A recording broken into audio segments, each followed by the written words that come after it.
नमस्कार दोस्तों, मैं हूं सुरीत श्यामल। आप देख रहे हैं workervoice.in। दोस्तों, आप में से जिन लोगों का भी सहारा इंडिया के अंदर पैसा फंसा हुआ है उनके लिए एक अहम जानकारी लेकर के आया हूं। आपको बता दूं कि हाल ही में 18 जुलाई 2023 को केंद्रीय सहकारिता मंत्री श्री अमित शाह जी ने एक सहारा रिफंड पोर्टल लॉन्च किया है, जिसके बाद बहुत सारे लोगों को पैसा मिलने की उम्मीद जग गई है। हालांकि हम भी पहले से आपको यही बता रहे थे कि सरकार अगर चाहे तो पैसा आपका दे सकती है, दिला सकती है। और ऐसी स्थिति में जब पोर्टल आया तो अमित शाह जी के द्वारा कहा गया था कि 45 दिनों में जो लोग भी क्लेम करेंगे उनको पहली बार 10,000 रुपया मिल जाएगा। तो आज हम आपको 10 ऐसी जानकारी, 10 ऐसा मांग बताने जा रहे हैं कि जिसको अगर सरकार मान ले तो आपका पैसा मिल सकता है। ऐसी स्थिति में उन मांगों को आप कैसे सरकार से मंगवा सकते हैं या फिर घर बैठे कैसे मांग सकते हैं, न केवल इसकी जानकारी देंगे बल्कि इसके लिए आपको क्या करना होगा, क्या कोई लेटर लिखना होगा और कोई लेटर है तो उसका क्या फॉर्मेट होगा, इन सारी बातों की जानकारी देंगे। साथ ही जो लोग भी सहारा CRC रिफंड पोर्टल पे क्लेम नहीं कर सकते हैं, यानी कि जिनके पास सोसाइटी के अलावा अलग अलग स्कीमों में पैसा फंसा हुआ है, वो क्या करेंगे, उनके लिए भी आज मैं जानकारी लेकर के आया हूं कि उनको कैसे और कहां शिकायत करना होगा। तो इन सारी बातों की जानकारी के लिए आप हमारे पूरे वीडियो को ध्यान से देखिएगा, क्योंकि जो भी क्वेरी आप कमेंट्स के माध्यम से हमें देते हैं उसी के आधार पे हम आपके लिए जानकारी कलेक्ट करते हैं और फिर उसको बताते हैं, न केवल बताते हैं बल्कि सरकार तक पहुँचाने की कोशिश करते हैं और साथ ही आप लोगों को भी आंदोलित करने की कोशिश करते हैं ताकि कहीं ना कहीं आप सरकार से मांग कर सके, तो जिसके बाद आपके मांग के दबाव से सरकार भी कहीं ना कहीं आपकी बातों को मानने को राजी हो जाए। तो इसी के लिए आपको ये जानना काफ़ी ज़रूरी है कि आखिर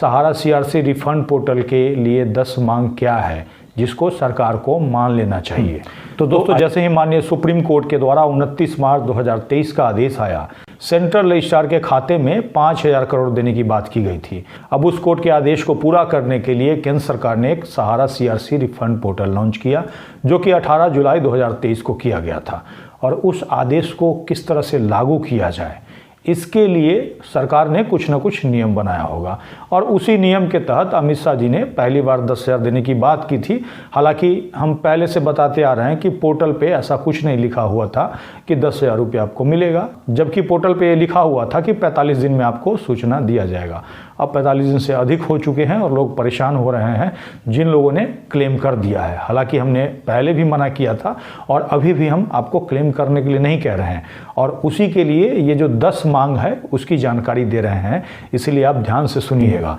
पहला जो हमारा मांग है वो नोटिफिकेशन सरकार की तरफ से जारी होना चाहिए। अब नोटिफिकेशन जारी होगा तो ऐसे में क्या होगा, तो नोटिफिकेशन जारी होने से ये पता चलेगा कि कोर्ट के आदेश को पालन कराने के लिए सरकार ने क्या नियम बनाए हैं। अगर 10,000 सरकार की तरफ से अभी पहली बार दिया जाएगा तो बाकी पैसा कितने दिन में देंगे, कितने इंस्टॉलमेंट में देंगे और किस तरीके से देंगे, वो आपको पता चल पाएगा और इसी के लिए सरकार को नोटिफिकेशन जारी करना चाहिए। हमारा दूसरा मांग होना चाहिए, जो सहारा CRC रिफंड पोर्टल पे आधार से ज़बरदस्ती लॉगिन कराया जा रहा है, जबकि आप 20 मई 2023 का सरकार का गजट नोटिफिकेशन देखेंगे तो उसमें आधार को स्वैच्छिक बताया गया था। अब आप पूछेगा कि 20 मई 2023 के गजट नोटिफिकेशन के अनुसार अगर आधार को स्वैच्छिक कर दें और अन्य जो eKYC का जो डॉक्यूमेंट हो उसके माध्यम से अगर लॉगिन कराएंगे तो इससे क्या होगा, तो इससे आप में से बहुत सारे लोग जो क्लेम करने के बाद नेम मिसमैच के समस्या का शिकार हो रहे हैं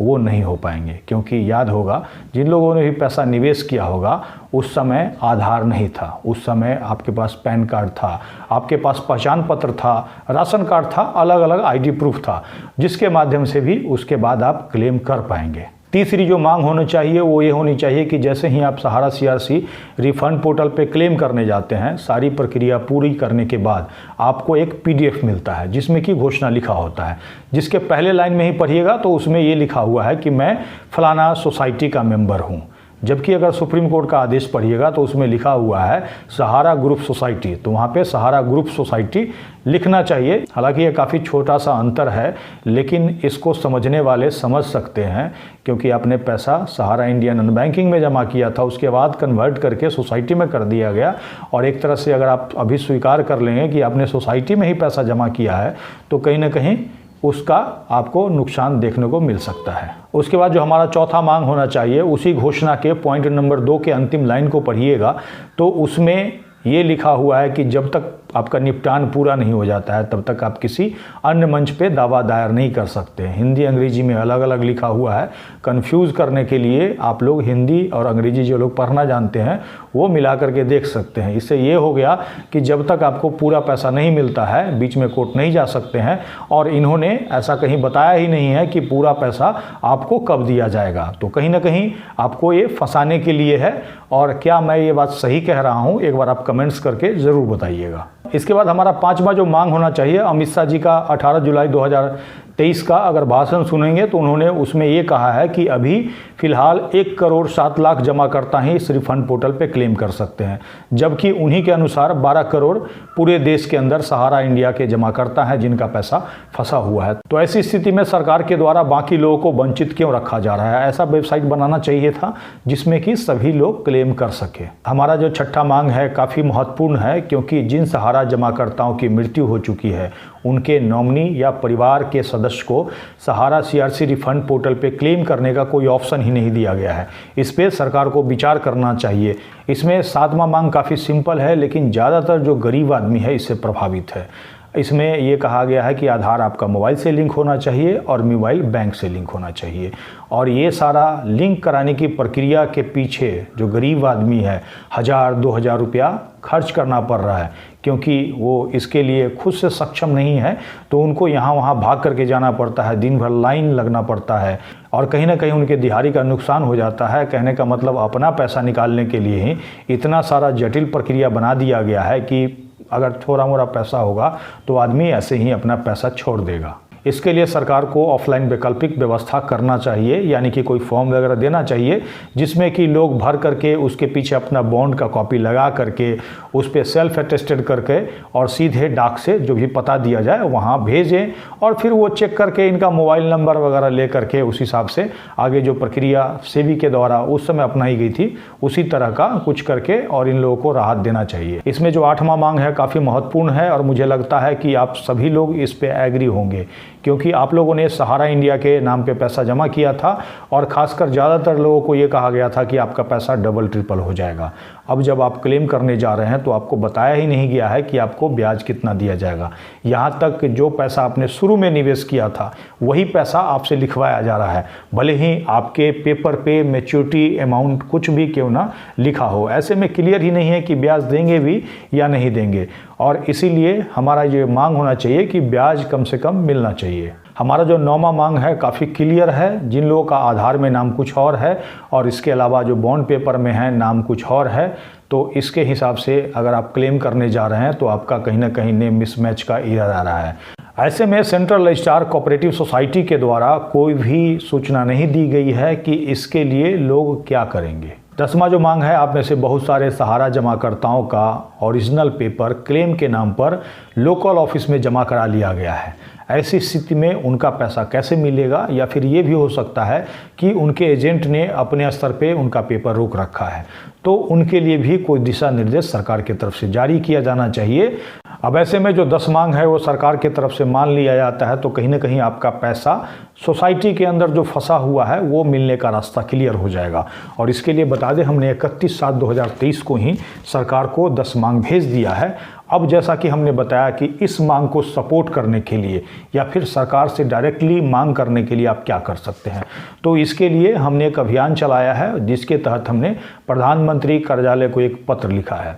और आप में से हजारों लोगों ने उस पत्र का कॉपी प्रधानमंत्री कार्यालय में भेजना शुरू किया है। जैसे ही आप प्रधानमंत्री कार्यालय में उस चिट्ठी को भेजेंगे,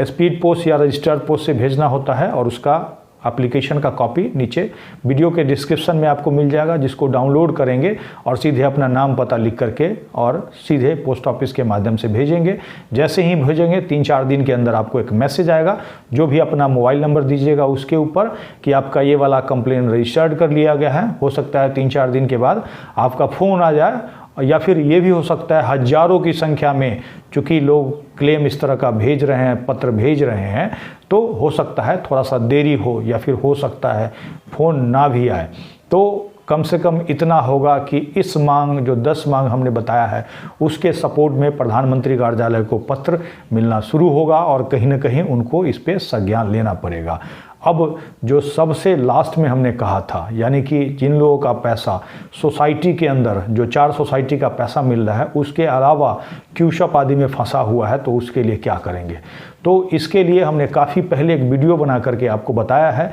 जिसमें कि हमारे पास सेबी के पास एक पत्र आया था और उसमें सहारा इंडिया का 15 स्कीम था, जिसमें अगर पैसा फंसा हुआ है तो किस स्कीम के लिए आपको कहाँ कंप्लेन करना है उसकी जानकारी दी है, और साथ ही वो जो लेटर है उसका PDF कॉपी भी हमने दिया है। अगर आपने उस वीडियो को हमारा नहीं देखा है तो यहाँ पे आई बटन पे क्लिक करके देख सकते हैं, साथ ही मैं नीचे वीडियो के डिस्क्रिप्शन में भी उसका लिंक दे दूंगा। तो दोस्तों जो उसमें बताया हुआ है उसको फॉलो कीजिए और अधिक से अधिक संख्या में जो भी अथॉरिटी है वहाँ शिकायत करना शुरू कर दीजिए, और इसके साथ ही जो 10 मांग है उसके सपोर्ट में प्रधानमंत्री कार्यालय को पत्र जरूर भेजिए। हो सकता है हमारे फॉर्मेट में जो लिखा हुआ है वो आपको पसंद नहीं है, तो आप अपने हिसाब से उसी तरह का लेटर हाथ से भी लिख लीजिए या टाइप करके भी ज़रूर भेजिए। और इसके बाद अभी हमारे जानकारी में आया है कि 5 नवंबर 2023 को अमित शाह जी बिहार के मुजफ्फरपुर में आ रहे हैं, और आप में से बहुत सारे लोगों ने कमेंट्स करके ये बताया है कि हम लोग को चलना चाहिए।